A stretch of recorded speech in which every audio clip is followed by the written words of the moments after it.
अगर हम बुद्धिज्म की बात करते हैं तो हम बुद्धि और विवेक में जाने की बात करते हैं, हम किसी संप्रदाय या पंथ में जाने की बात नहीं करते। हर संप्रदाय या पंथ ने कहा है अगर आपको अपना कल्याण करना है तो मेरी शरण में आओ। बुद्ध भी कह सकते थे कि गौतम बुद्धम शरणामि गच्छामि, लेकिन उन्होंने नहीं कहा ऐसा। उन्होंने कहा बुद्धम शरणं गच्छामि। बुद्ध कोई व्यक्ति नहीं, बुद्ध एक विचार है, जीने की कला है, बुद्धि विवेक है, हमारी समझ है, तर्क है। और उन्होंने उसकी शरण में जाने की बात कही है कि अपने दिमाग का जो रिमोट कंट्रोल है वो अपने पास रखिए, उसको चलाने वाला कोई दूसरा ना हो, आप खुद हो। इसलिए उन्होंने कहा बुद्धम शरणं गच्छामि। बुद्धम शरणं गच्छामि से ही काम चल जाता, लेकिन उन्होंने उसके बाद फिर कहा संघं शरणं गच्छामि। तो संघ की बात क्यों कर रहे हैं वो? आप ग्रुप में रहिए, आप एकता में रहिए, और एकता में रहेंगे तो बड़ी से बड़ी मुसीबतों को एक दूसरे के साथ खड़े होकर हल कर सकते हैं, साथ दे सकते हैं। तब सुरक्षा के लिए भी एकता में रहने की बात कही जाती थी, लेकिन अब घर है सबके पास तो अब ऐसा इतना खतरा भी नहीं है। लेकिन आज भी अगर आप एकजुट हैं, ये कार्यक्रम हो पा रहा है क्योंकि आप इतने सारे लोग एक साथ कुर्सियों पर बैठे हैं। अगर यहाँ ऑडियंस नहीं होती तो मैं यहाँ बोल नहीं रही होती, मैं आती नहीं इतनी दूर से। तो संघ का महत्व समझिए। अगर आप संघ में रहेंगे तो बुरी ताकतों से लड़ सकते हैं, अच्छे विचार का प्रचार प्रसार कर सकते हैं। इसके बाद उन्होंने कहा धम्मं शरणं गच्छामि। धम्म, अभी जो हम देख रहे हैं जहां लड़ाइयां हो रही हैं, आज भी यूपी के बहराइच में एक लड़के को गोलियों से छलनी कर दिया, मार दिया, क्योंकि उसने किसी की मस्जिद से झंडा उतार लिया था और मस्जिद वालों ने उसको गोलियों से भून डाला। तो आप सोचते कि वो धर्म की लड़ाई लड़ रहे हैं? नहीं, ये अधर्म है। धर्म है वो, अगर आग में आप उंगली दोगे तो जलेगी। आग का धर्म क्या है? जलाना। पानी का स्वभाव क्या है? शांत करना, शीतल करना, बुझाना। लेकिन हम ये सोचते हैं कि डंडे की चोट पर, तलवार की नोक पर हम अपने धर्म की संख्या बढ़ाएंगे, लोगों को डराएंगे, धमकाएंगे, ऐसे हुल्लड़बाजी करेंगे, शोर मचाएंगे, तलवारें लहराएंगे और तेज तेज गाना बजाकर दूसरों को उग्र करेंगे, उकसाएंगे, तो ये हमारा धर्म का प्रचार हो रहा है। नहीं, ये अधर्म है। लेकिन हमारे बच्चों को, हमारे लोगों को, देश के नागरिकों को गुमराह किया जा रहा है कि धर्म बचाइए। पर बुद्ध ने नहीं कहा कि धर्म बचाइए या गौतम को बचाइए। बुद्ध ने कहा मानवता बचाइए। मानवता बचेगी तो देश बचेगा, आप बचेंगे, आपके परिवार बचेंगे। और इसे बचाना इसलिए जरूरी है क्योंकि भारत के अंदर जब हिंसा, नफरत, एक दूसरे से घृणा, पड़ोसी से जलन और जब जातीय भेदभाव का शोषण राजनीति से लेकर सामाजिक स्तर पर इतना बढ़ जाए, तब बौद्धिस्ट और बौद्धिक स्तर पर जागरूक लोगों की जिम्मेदारी बन जाती है कि वो अब समाज को और देश को सही रास्ता दिखाने का काम करें।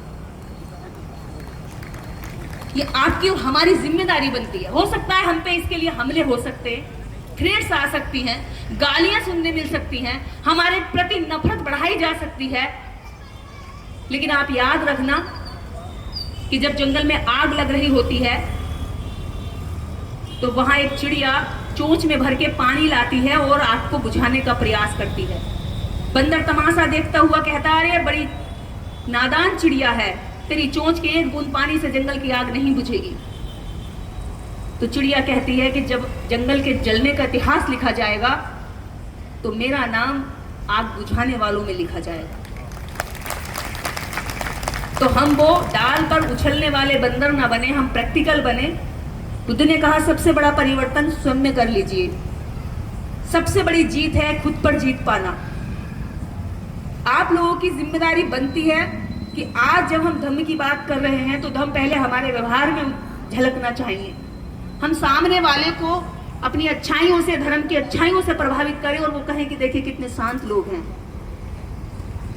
आप देखेंगे अन्य धर्मों की जो अभी बात चली, जो चलाया जा रहा ऊपर से, वो पूरा सड़क घेरेंगे, जानबूझकर गाड़ियों को रोकेंगे, शोर मचाएंगे। लेकिन बुद्धिस्टों का कार्यक्रम इधर सड़क को दिया है रास्ता और हम शांति से एक तरफ बैठ करके अपनी बात रख रहे हैं। आप सुन रहे हैं, मैं बोल रही हूँ, कोई शोर नहीं है। किसी बच्चे को, किसी गाड़ी को, किसी राहगीर को कोई दिक्कत नहीं होने दे रहे हैं।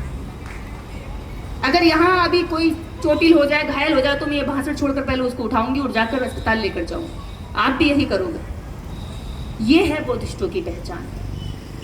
वो अपना दुख मिटाने के साथ साथ ये ध्यान रखते हैं कि कहीं मेरी बगल में कोई दुखी तो नहीं है। हमारे बच्चों को, हमारे लोगों को धर्म के नाम से जितना उलझाया जाएगा, आपको इतनी ही तेजी से बुद्धिज्म की ओर जाना है, वरना ऐसे ही शिकार होते रहेंगे। गुजरात में गोधरा कांड हुआ, सुरेश मोची जो लीडर बना था उन दंगों का, अब जब उसकी खैर खबर ली तो वो सड़क पर जूते सिल रहा है।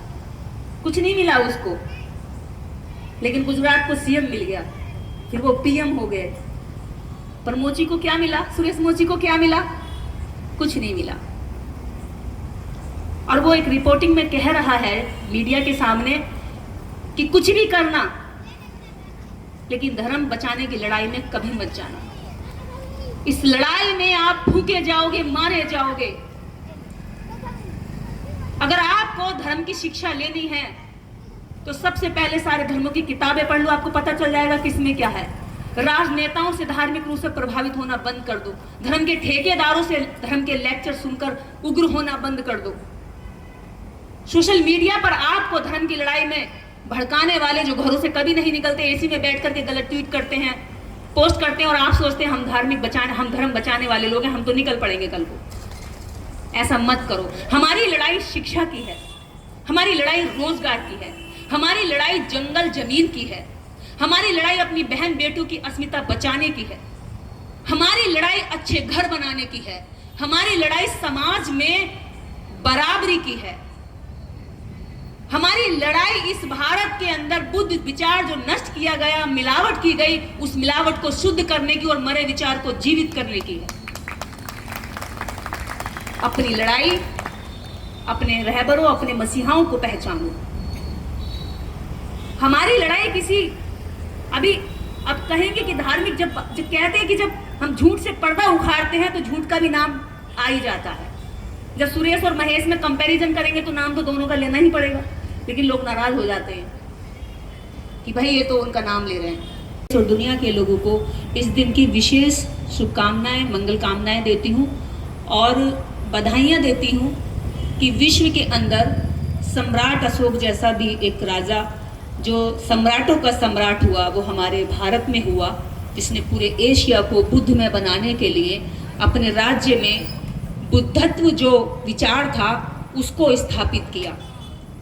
अगर राजा के अंदर धर्म आता है तो प्रजा में पुनः धर्म पहुंचने लगता है। अगर राजा में अधर्म आता है तो जनता में भी अधर्म और हिंसा का जो बयार है वो शुरू हो जाती है। अगर राजा हो तो सम्राट अशोक जैसा, जो अपने जीवन की आखिरी सांस तक को भी जनता के लिए निछावर करता है। राजा वो नहीं है जो हिंदू मुस्लिम की लड़ाई में आपको हिंसा के दंगों में झोंके या आपका समय समय पर इस्तेमाल करे। राजा वो है जो जनता को अपनी औलाद, अपनी संतान की तरह देख रेख और परवरिश करे। संतान ही नहीं, उसके राज्य में रहने वाले जीव जंतु, पशु और पक्षियों के लिए भी वो काम करे। और ऐसा काम एक राजा को करना चाहिए जो सम्राट अशोक ने अपने राज्य में काम किया। ऐसा काम लोकतंत्र में होना चाहिए। वो सारे काम बाबा साहेब अम्बेडकर ने संविधान में निहित किए हैं। जब लोगों को मार दिया जाता था बलि के नाम पर, अनेकों प्रकार की बलियां और यज्ञ होते थे, उस वक्त सम्राट अशोक ने कहा कि कोई भी एक व्यक्ति अपना शौर्य, ऐश्वर्य, वैभव बढ़ाने के लिए किसी अन्य की, कमजोर की बलि नहीं दे सकता। ये बलि बैन होनी चाहिए। उसने बैन की। फिर लोगों ने कहा कि चलो इंसान को नहीं मार रहे, हम तो जानवरों की बलि दे रहे हैं। तो सम्राट अशोक ने कहा कि जितने जीने का हक हमको है उतना ही जीने का हक जीवों को भी है, और उसने जीव हत्या पर भी रोक लगाई। इतना ही नहीं, जो आप ये ग्रीन बेल्ट देखते हैं ना आज, ये हमारा या अब की सरकारों का विचार नहीं है। ये तब जब राहगीर चलते थे और गाड़ियां नहीं होती थी, इतनी शॉर्ट रास्ते नहीं होते थे, लोग पैदल ही चलकर लोग जाते थे, या बैलगाड़ी या हाथी गाड़ी या बुग्घी, किसी भी तरह का कोई इस तरह के ही पशुओं के साथ गाड़ियां बनाई जाती थी। तो सम्राट अशोक ने ग्रीन बेल्ट का आइडिया अपने राज्य में लागू किया कि जो राहगीर हैं उनको धूप ना लगे, डायरेक्ट पशुओं को धूप में हाँफना ना पड़े, इसलिए उसने ग्रीन बेल्ट का आइडिया अपने राज्य में लागू किया। उसके बाद आप देखते होंगे जगह जगह प्याऊ लगी होती हैं पानी के लिए। आज तो बिस्लरी खरीद लेते हैं, तब नहीं होती थी। कुएं भी बहुत दूर दूर जाकर रास्ते में लोग प्यास से भी मर जाते थे, ऐसा भी हालात रहे हैं। जब डेवलप होते होते अभी हम ये देख रहे हैं तो हमें लगता है कि ये तो बेकार, पता नहीं कब की बात ही कर रहे हैं, लेकिन ऐसा था कि राहगीरों को प्यास लगे तो उसके लिए उन्होंने प्याऊ लगवाए। एक ऐसा मानवतावादी राजा जिसने केवल अपनी प्रजा को प्रजा नहीं माना, अपनी संतान माना। और राजा के पास जब धर्म गया तो उसने वो धर्म केवल खुद तक नहीं रखा। लोग होता क्या कहते हैं कि सामने वाले को क्रांतिकारी बनाते हैं, या बगल वाले को भगत सिंह बनाते हैं, या किसी और से उम्मीद करते हैं कि वो बौद्धिस्ट बने और इसका प्रचार प्रसार करे। लेकिन राजा सम्राट अशोक ने अपने 2 बच्चे थे उनके पास, संघमित्रा और महेंद्र, दोनों को धर्म के लिए, धर्म के प्रचार प्रसार के लिए चीवर पहनाकर घर से भेज दिया। वो चाहते तो शौरव और ऐश्वर्य में अपनी संतानों को रखते, कि जो महलों के बीच में पैदा और परवरिश हुई संतानें थी उनको बाहर क्यों भेजते कंकड़ पत्थर में सोने, या धूप में, गर्मी में, पसीने में घूमने के लिए। लेकिन श्रीलंका भेज दिया महेंद्र को। खुद की बेटी, जब उस वक्त सोच भी नहीं सकते थे लोग, उस वक्त उन्होंने बेटी बराबरी करते हुए धर्म के लिए बेटी को भी बुरा आगे किया। और मैं आपको बता दूं कि भारत के अंदर अगर भारत की पहचान है, विश्व के अंदर अगर भारत की पहचान है, तो वो किसी काल्पनिक पात्र से नहीं, सूंड वाले से नहीं, तलवार वाले से नहीं, हथियार वाले से नहीं, भारत की पहचान बुद्ध से है, बिरसा मुंडा से है। क्योंकि बिरसा मुंडा से भी क्यों है? क्योंकि अंग्रेजों के सामने अकेला लोहा लेने वाला एक लड़का, जो अंग्रेज पूरे विश्व पर राज कर रहे थे अपनी सनक में कि वो हम कुछ भी कर सकते हैं, ऐसे ब्रिटिशर्स को बिरसा मुंडा ने नाकों चने चबा दिए। तो इस भारत के अंदर अगर आपकी पहचान है, इस दुनिया के अंदर अगर आपकी पहचान है, तो वो बुद्ध होने से है। और हमारी शक्ति, ताकत, हमारी एकता और भारत में करुणा और मैत्री का दोबारा से अगर असर आपको देखना है, इस भारत से हिंसा खत्म करनी है, नफरत खत्म करनी है, तो हमें बुद्धिज्म को अपनाना पड़ेगा।